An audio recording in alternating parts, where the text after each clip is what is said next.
she has compiled for us. So thank you again, Sarah, for being our teacher and inspiring us through our tummies today. You're welcome. I'm very excited. This is a fun, different recipe. Are we starting with the egg rolls? So Southwestern egg rolls, these have, if you can see the ingredients on the left, they have all of the sort of Tex-Mex Southwest ingredients and flavors, but then they're wrapped in an egg roll wrapper. And because it's Purim, we're not wrapping them in cylindrical egg rolls. We're going to do triangles. So you take your egg roll wrapper and you cut it in half down the middle so that you end up with 2 rectangles instead of a square. And I have a whole stack of them already. I already have a question, Sarah. Where do you get egg roll wrappers? Yes. They're in the refrigerated section at any grocery, basically every grocery store has them now. So yes, I can find them any, like Sprouts, Albertsons, anywhere that I go. They have, so there's a difference. There's egg roll wrappers, which are big squares. There's wonton wrappers, which are little squares. And then there's spring roll wrappers, which are more see-through and you don't cook them. But these ones you deep fry. You can bake them, but they don't come out as crunchy because the less healthy you can get with cooking, the tastier things come out. Amen. So we're going to set these aside for a moment. I have oil in my skillet heating up. I use safflower oil for frying. It's my favorite one, but you can use vegetable, canola, sunflower, peanuts, and Costco has a big blend that you can use that includes olive oil so that it's a little bit tastier. But I figure you don't really care about tasting the oil. You want to taste the ingredients that are in your thing. Okay, so we're going to do half a cup of black beans cooked. You can cook them yourself. I get them from a can because I do not want to take that time to soak and cook beans every time I'm going to cook with them. And then half a cup of corn kernels. These were frozen and defrosted because then you can have corn year round instead of waiting just for the summer. And then a half a cup of chunky salsa in whatever spicy level you like. So mine is medium, but you could do mild or hot, whatever you can handle. A small bell pepper diced, which I've already diced it, and it comes out to about a half a cup also, so that all of the ingredients are around the same amount in here. Bonnie, can you spotlight her? Bonnie. Are you not seeing Sarah's spotlight? Uh-oh. I just make sure that you are viewing speaker view. I see just my screen now. Yep, there we go. It was the split screen before. There you go. There, can you see my bowl of ingredients? Yes. Okay. Okay, and then an avocado. So if you are comfortable holding something in your hand to cut it, you can just use your hand. Alton Brown has a tip where you take your avocado and put it in a cloth so that you don't accidentally cut your hand. But you slice it all the way around, open it, and then you take your chef's knife and tap the pit and twist, and it comes out. And then you pinch it off to release it. And that is a very easy way to cut an avocado. And then you slice here. It was lengthwise and then crosswise so that you're getting little dices. And then scoop that out into your mixture. And if you are not crazy about avocado like I am, you can use half the amount. But the way that I wrote this recipe was so that there's an it's equal parts avocado to the rest of the filling so that there's tons of avocado in every bite of the egg rolls, but that's just how I like it. Okay, and then the spices, I have a half teaspoon of kosher salt, a half teaspoon of chili powder, half teaspoon of cumin, and then a quarter of garlic powder. Make sure you use garlic powder and not garlic salt, because garlic salt just adds extra salt and your thing will come out a lot more salty. And then I have, a quarter cup of cilantro, which I skipped in the recipe list. So mix that all together.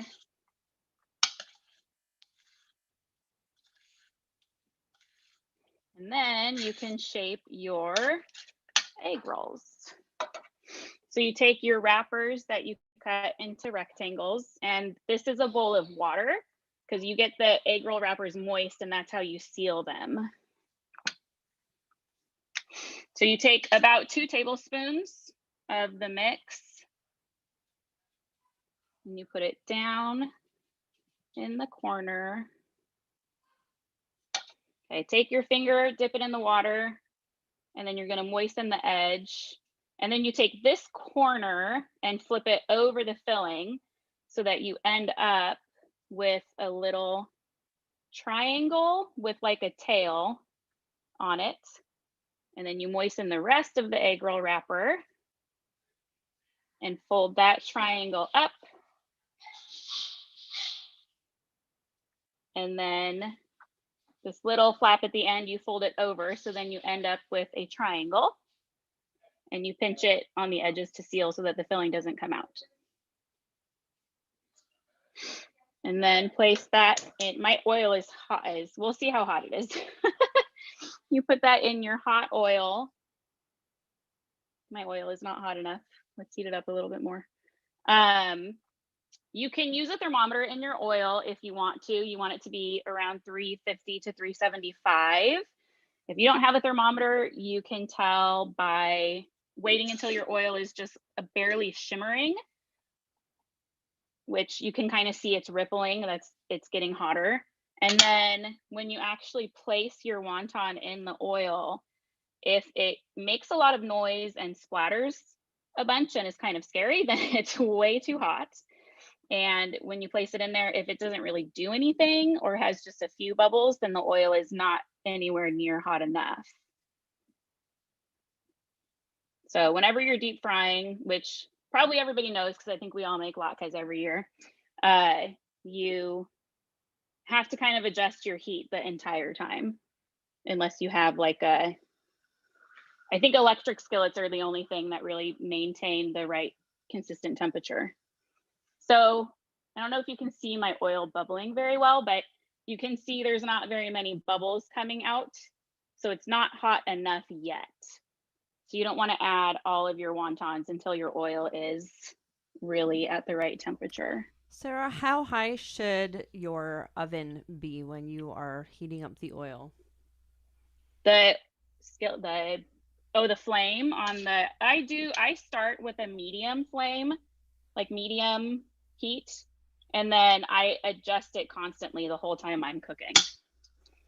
So right now it's at about medium high, but in a minute or two it's going to get too hot and I'll turn it down to low. So, but start with medium to get it up to the right temperature, and then you kind of just have to monitor it to make sure it stays not too hot and not too cold. Okay, now it is bubbling a little bit more. And then you fry them 2 to 3 minutes on each side to get them golden brown. Everything in the filling is cooked, so you're not really worried about cooking anything except for the wrapper. And then everything just gets heated up while it's in the oil.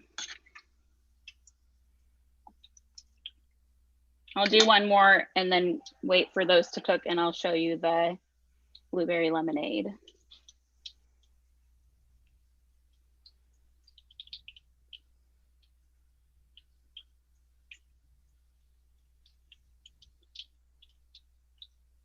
Can anybody hear the Yes. bubbles?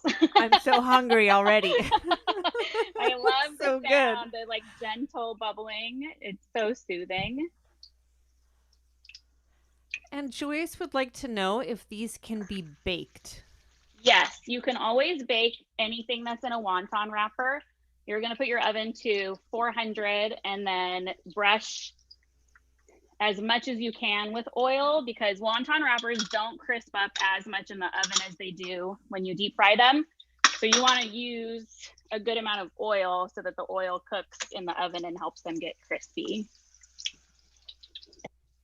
But I prefer deep frying them. Okay, so you'll flip it when it's golden brown. So about like that. You can go a little bit darker than that. And they turn darker as they cool down. There we go. Okay, so those will cook for another minute or two. And I'm gonna bring you up a little bit, actually.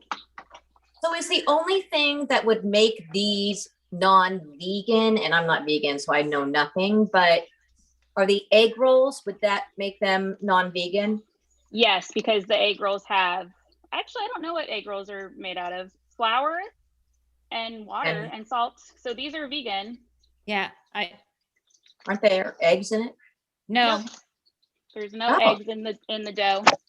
Oh, wow. Okay, cool. That's good to Yeah. know. But people avoid, so the package, it just depends on where they're made, but the package says may contain traces of wheat or eggs from like the processing facility. So it just depends how strict you are with your egg or wheat consumption, like if you have an allergy or something. Okay. Those are almost done. So Sarah, if yes. you're baking these, I know you said to coat with oil. What's the temperature you turn your oven to, and approximately how long do you keep it in the oven? Do it at 400 for about 20 minutes.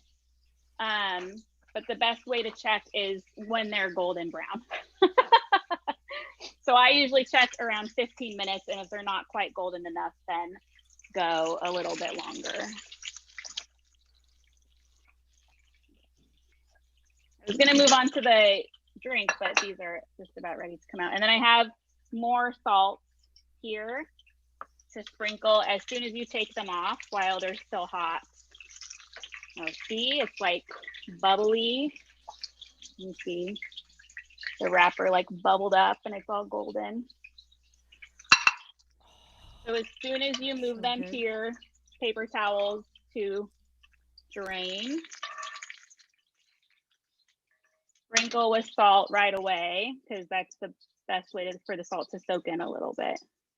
Because they're not salty on their own. Like they have salt in the recipe, but they're not salty. So if you want them a more salty flavor, then you do that. There we go. That looks amazing. I will not bite into it because it's very hot. Okay, so that's the egg rolls, and then you repeat that with your filling and your wrappers, and this will make about 24 egg rolls, or yeah, 24 egg rolls, because you cut the egg roll wrappers in half. And do you need sauce with it, or they're good enough on their own? Yeah, you can do sauce. I didn't include it tonight because it's a very lengthy recipe, but I have a spicy pineapple sauce that I like with them. And then if you're eating dairy, then sour cream is very good with them, or like extra salsa or hot sauce.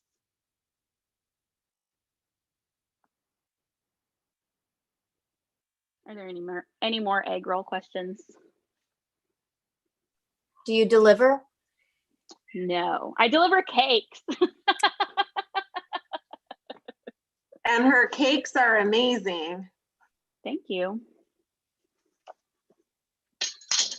Are we ready for the drink?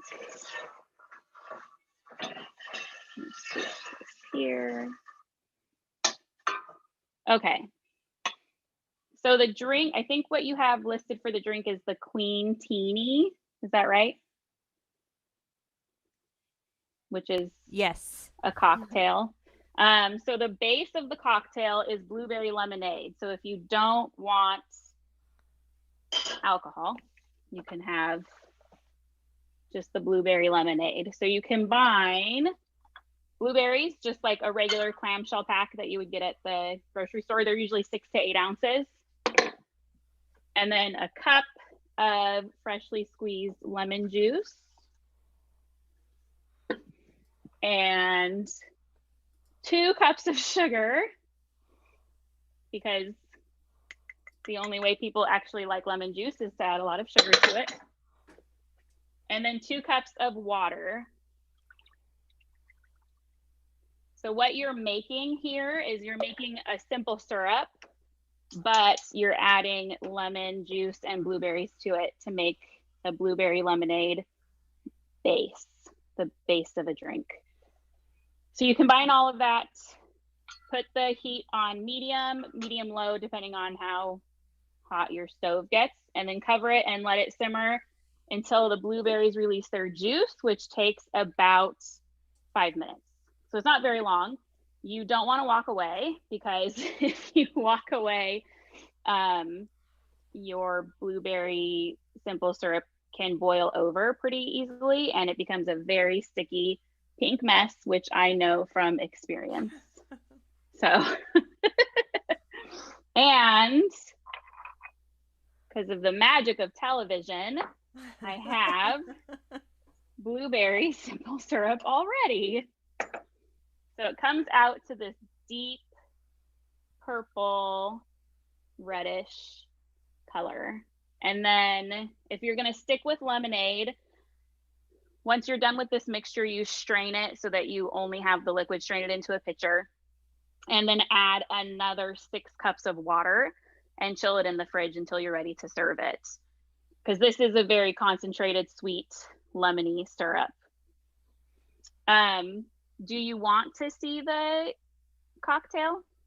Yeah, it's so pretty. Okay. The cocktail, let me scooch this just a minute. Okay, so this is going to be a layered cocktail. So you take 3 shots of the syrup that we made, which a shot is 1.5 ounces. So 3 shots is just under 1/4 cup. And you want all these to be chilled, because it's going to be layered, so you're not going to be mixing it with ice. You could pour it over ice, but it doesn't keep the layers as pretty if you pour it over ice.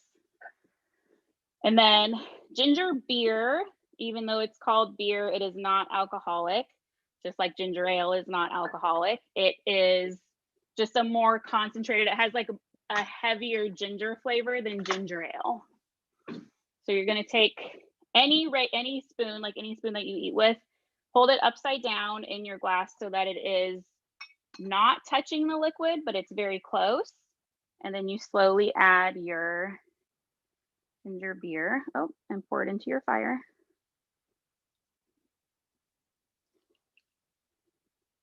It's not.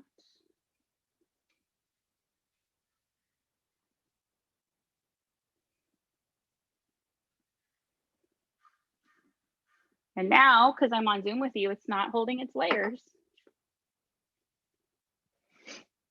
Let's see if this one holds its layer. So then Empress Gin is this really pretty purpley blue gin. It's made with pea flower powder. Hold it over and kind of drizzle it on top.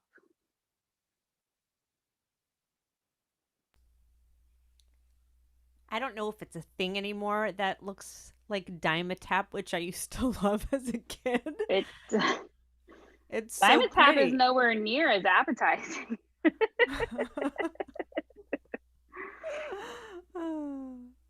There might be the same amount of alcohol in it, though.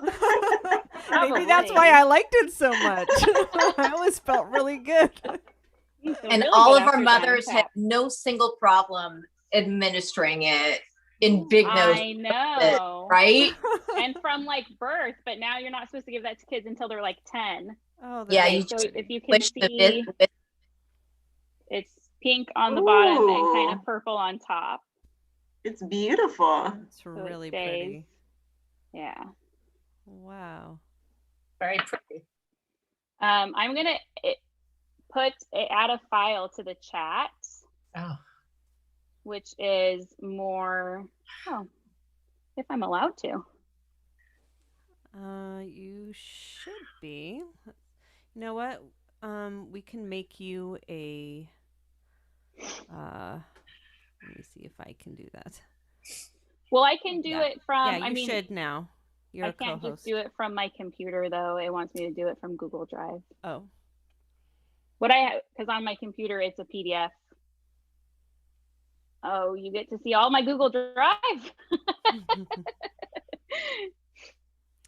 Sarah, I have a question about the simple syrup. How do you know when it's ready with all of that stuff in there? Okay, so the simple syrup, you want the sugar to dissolve into the water so that it's not grainy, and you want the blueberries to reduce or to release their liquid. So let's check on this. So you can see it's getting foamy. And if you take a spoon and stir it, you can feel if there's any gritty sugar, which sugar dissolves pretty quickly when it's heated, so there's no grittiness left in there. It's still clear though, so that means the blueberries haven't released the liquid yet. Yeah. Is it kind of like making cranberry sauce? Yeah. Kind of what it reminds me of a little bit. Because for cranberry sauce, you combine all of the ingredients and let it simmer until they kind of pop open. It'll depend on how high your flame is, how well your pot holds heat, and all of that sort of thing. You could do frozen blueberries too, but fresh blueberries, at least for me, are always really easy to come by, so I do fresh blueberries. And then you could use it to flavor.